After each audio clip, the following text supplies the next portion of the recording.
Hello, and welcome back to another episode of What in the World is Dyscalculia, the podcast that is all about the math-related specific learning disorder. I'm Dr. Wall, and I am your host for this podcast.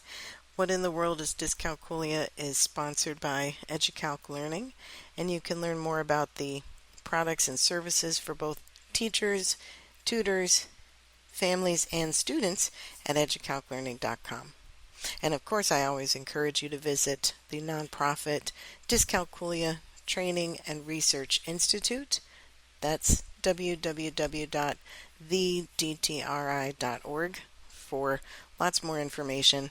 And we'll be putting a lot more information out on both sites over the summer, so keep an eye out for that. But I wanted to talk to you today about homeschool conventions and some things I learned recently. Now, there's lots of different education-related conventions and conferences, and we try to get to as many as possible. But the homeschool conventions are also important because they're a specialty group, and you really get to talk to parents directly about how they're affected by learning disabilities, and it's very rewarding and impactful. We will be doing a lot more of these conventions and conferences in the next year, so we're building out our plan. But if you have a favorite convention or conference near you and you'd like to see us there, shoot me an email, Honora, Honora, at thedtri.org, and we'll make sure to get that spot on our list and bring information to as many people as possible. So the particular convention that we just finished, or I guess I should say conference, was a really big one, and we had a table there 2 years ago, and then again this year. No reason for the year off in the middle, except it really is hard to do everything all at one time, but we have expanded some staff and volunteer opportunities, and that's why we're putting in more of these events. But the first thing I noticed is that when we had a table at this convention 2 years ago, it was a 2.5-day event. I would say we probably had 3 people over the 3 days who came up to the table and said, "Oh, yes, I'm so glad you're here. I have student, child, family member, myself with dyscalculia, and I wanted to get some information from you." Pretty much everyone else who passed by the table would either pass right on by, because you know if you need math help or if you don't, or they would say, "What is this?" And we got to do some nice awareness conversations. Well, jump ahead to this year. I'm telling you, we had 3 people an hour every day. We had so many people who came to the table and said, "Yes, I'm glad that you're here. I need to talk about this. I need to pick this up for myself, my neighbor, my cousin," on and on. So the awareness in just the last 2 years has been astronomical. Definitely a quantitative measurement. Maybe I'll sit down and do the percent of change later after I've finished unpacking, but it was a demonstrable growth, which was really exciting to see how much dyscalculia has been trending, how many more people are talking about it. Of course, we still have a long way to go. One of the parents I spoke with said they just had a full neuropsych evaluation for their daughter, who's under 10, and the evaluator did not include any subsets for math. Did not test math performance, computation, flexible thinking, pattern recognition, visual spatial, none of it, and told the mom that she really didn't know what dyscalculia was, and therefore she didn't give any tests for it, and did not have the awareness around including those math subtests. And of course, that's a big part of why we have fewer identified people, and that leads to the misinterpretation that dyscalculia is brand new or that it's made up, or that it's today's modern education keyword, and none of that is true. We've been studying dyscalculia since the 1930s, same as with dyslexia, but certainly reading had the better marketing team back in the day. And math has taken a long time to break some biases and to gain some awareness and to have people use this research. But not everybody is. So we still need to do more awareness campaigns. And so, of course, item number 33 on the immediate to-do list is to do more awareness campaigns specifically to evaluators. And if you've been listening to the podcast and keeping up with it, you know that we are about to launch assessments through the DTRI. We'll be offering the FAM, Pfeiffer Assessment of Mathematics. For the educators listening, you might be familiar with FAR, Pfeiffer Assessment of Reading. And the Pfeiffer Assessment of Mathematics looks specifically at dyscalculia. So it is not a full psychological or neuropsych evaluation. That means it does not include a general IQ test. It does not include reading or writing subtests, and it does not include a different breakdown for a working memory or processing speed score. All of these things that are included in an evaluation. And I love reading neuropsych evaluations. They're definitely the gold star, but they are hard to get, and they can be prohibitively expensive. And if the evaluator doesn't know to even look for dyscalculia or how to interpret scores to know whether or not they show indicators of dyscalculia, then we have an issue. So that's part of why we're doing the FAM, so that people can get more complete information. That's important for families to know and for schools. Talk to your school psychologist. Make sure that they're including testing that covers math subsets that can indicate dyscalculia. If you have questions on your own or your evaluator didn't include this or you can't even get one, then you can also go to www.dysctest.com.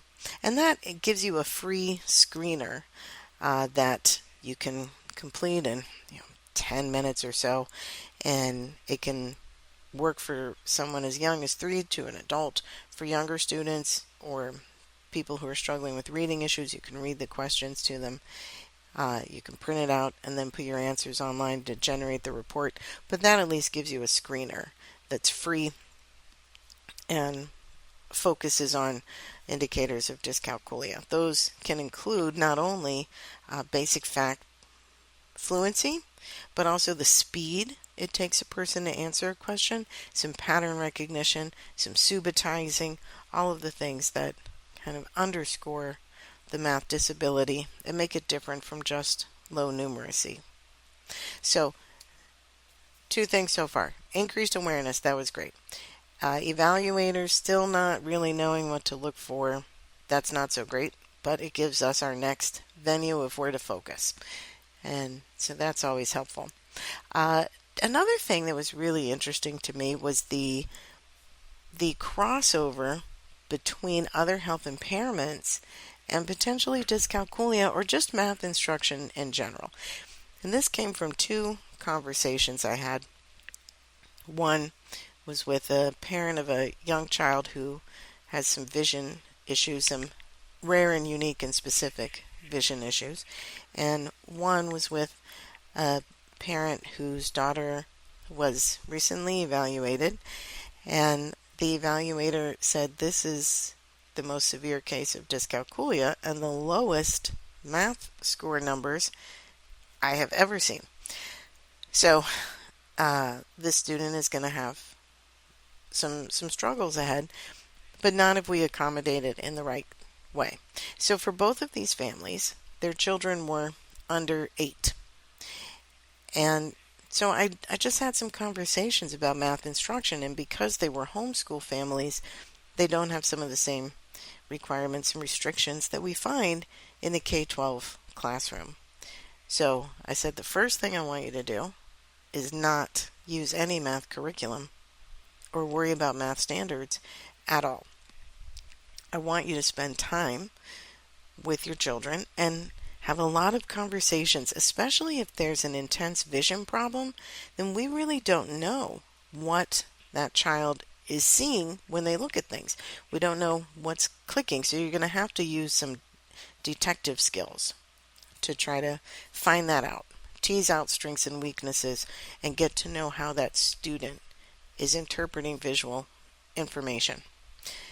And for the second child, there was also some other issues that were making it very clear that trauma responsive strategies were going to be most helpful as the initial entry to math instruction.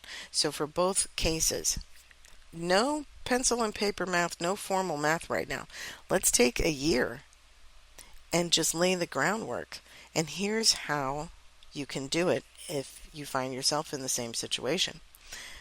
First, I want you to take all the Tupperware in the house and throw it in a pile and say, can you help me sort this? Let's get this arranged. Let's put things that match together.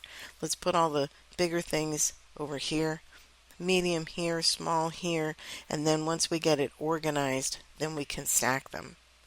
That is the basis of measurement, of comparison, of greater than, less than, of magnitude, of ordering and sorting and labeling and defining.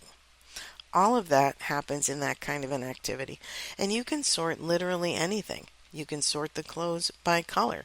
You can sort the pots and pans. You can sort towels versus sheets versus pillowcases. It's all sorting, which all comes down to that mathematical thinking of comparing, measuring, and creating structure. That would be the first thing. Do those kind of activities all the time. The second thing that I asked them to do was to get as many jigsaw puzzles as they could. Hit up all the Goodwill stores, all the garage sales.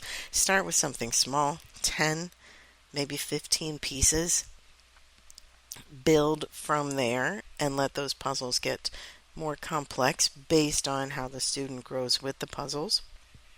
Because now we're talking about fractals, we're talking about tessellations, we're talking about problem solving, we're talking about planning how to reach the end goal of putting this puzzle together. We're talking about matching which things are different, which things are the same so that they'll go together. This is all mathematical thinking. You don't have to develop mathematical thinking with a worksheet. Do it through some engaging real-world activities that are also tactile, verbal, collaborative.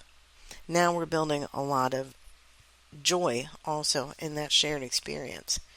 So our foundation of mathematical thinking is joyful, and it's a memory we have with our family members. That's much more important than figuring out how to add 7 plus 5. Truly, it just is.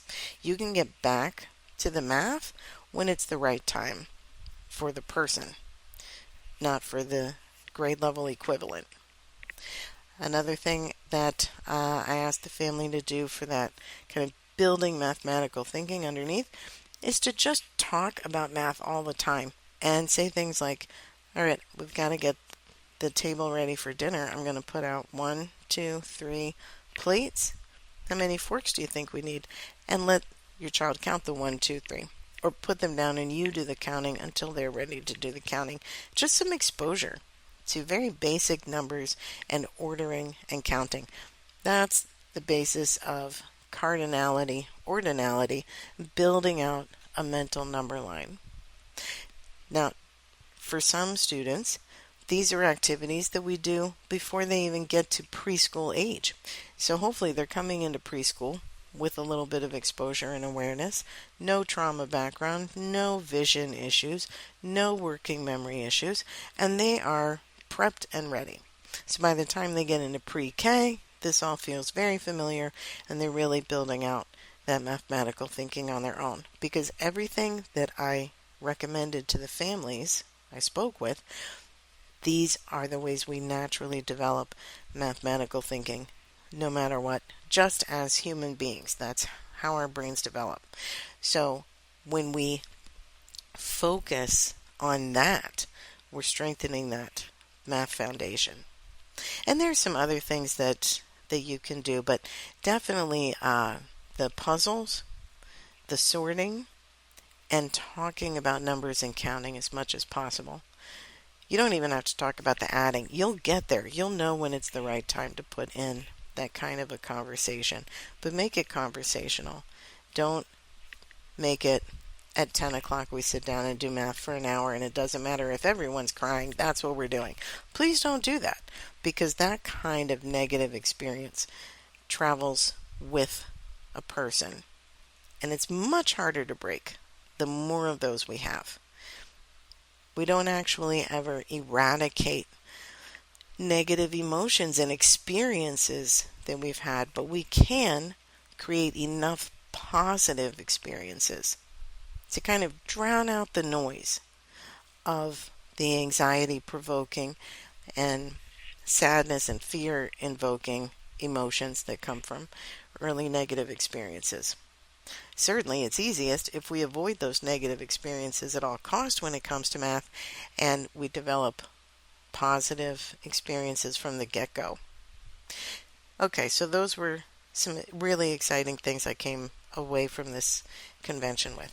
Number one, lots more awareness. That was fantastic. Number two, we've got to do more work reaching out to evaluators, psychologists, and neurologists who do this kind of testing to make sure dyscalculia is included, and to explain what that means, what those subtests will show, and then what kind of recommendations to make from it. And then the third thing that I came away with is that there's a lot of people who need help with building mathematical thinking regardless of a dyscalculia diagnosis or not.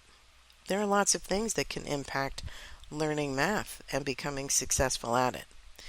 But helping students who need that help never has to be challenging or difficult or so hard. Honestly, it's really not. We've been doing Pythagorean theorem for thousands of years before Pythagoras found out about it.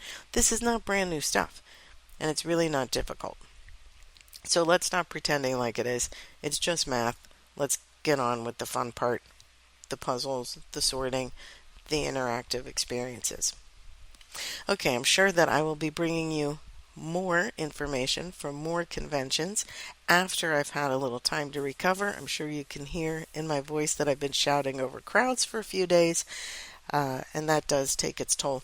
But if you have a convention or conference in your state that you would really like to see the DTRI have a presence at, could be speaking, could be doing a session, could be having a vendor table, let me know at honora@thedtri.org. Help me build out a solid calendar so we can get to you and say hi in person. And if there are any other topics you'd like to hear us expand on in the What in the World is Dyscalculia podcast, email me those as well. I'm Dr. Honora Wall, and I thank you for listening. We'll talk again soon.